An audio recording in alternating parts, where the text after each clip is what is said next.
Suresh sir, merit landmark कंपनीचं खूप मोठं नेटवर्क आहे राष्ट्रीय स्तरावर.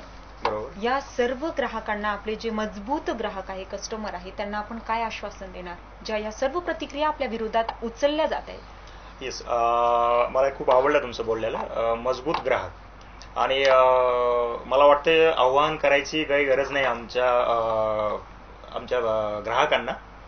आणि हे बोलतानाही माझ्या चेहऱ्यावर तुम्हाला एकदम म्हणजे असं तेज आणि आनंदच दिसतोय.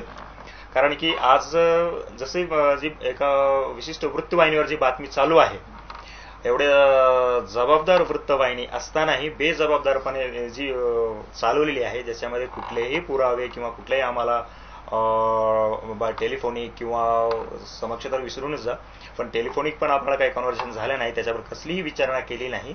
बरं, असं समजू की आम्हाला विचारणा केली नाही, ते तुम्ही जबाबदार एक वृत्तवाहिनी आहात, पण ऍटलिस्ट ज्या इस्माकडून तुम्हाला जी माहिती भेटली आणि ती तुम्ही पुढे सर्व ग्राहकांना, सर्व सामान्य जनतेला दाखवत आहात, की कशावरून तुम्ही म्हटलं की तो जो इसम आहे, मग याच्यावरून आम्हाला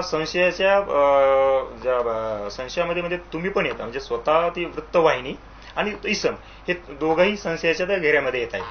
आता आम्हाला जे आहे त्याच्यामुळे त्याच अनुषंगाने आम्ही आपल्याकडे जे कायदेशीर पुरावे आणि ती जी विशिष्ट वृत्तवाहिनी, त्याच्यानंतर तो जो इसम तुषार पायगुडे आणि ह्याच्या मागे असणारा जो इसम आहे, ते आपल्याकडे जी न्याययंत्रणा आहे, आम्ही त्यांच्याकडे न्यायालयात दाद मागणार आहोत आणि उद्यापासून त्याच्यानुसार काम सुरू होणार. आणि मी ग्राहकांना सांगू इच्छितो पूर्णपणे की आपला जो हा चाललेला जो घटना तुम्ही पाहत आहात, त्याच्यामुळे असं मी म्हणणारही नाही, कारण की तुम्हीच पूर्ण ग्राहक आहेत. आमच्याकडे स्वतःची आमच्या ऑफिसमध्ये बरेच काही असे ग्राहक आले, सर म्हणजे असं आलेलं आहे.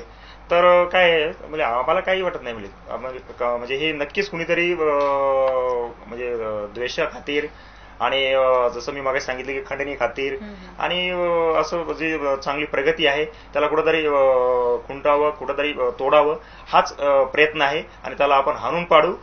तुम्ही तर आहातच आहात, तुमच्या बरोबर आम्ही सर्व ग्राहक वर्ग तुमच्या बरोबर आहे, हे त्यांनी स्वतःहून सांगितलेलं आहे. त्याच्यामुळे असं मी म्हणू शकत नाही की मी आव्हान करतो किंवा कुणी अफवा विश्लेषण करतो, काही विषयच नाही आम्हाला.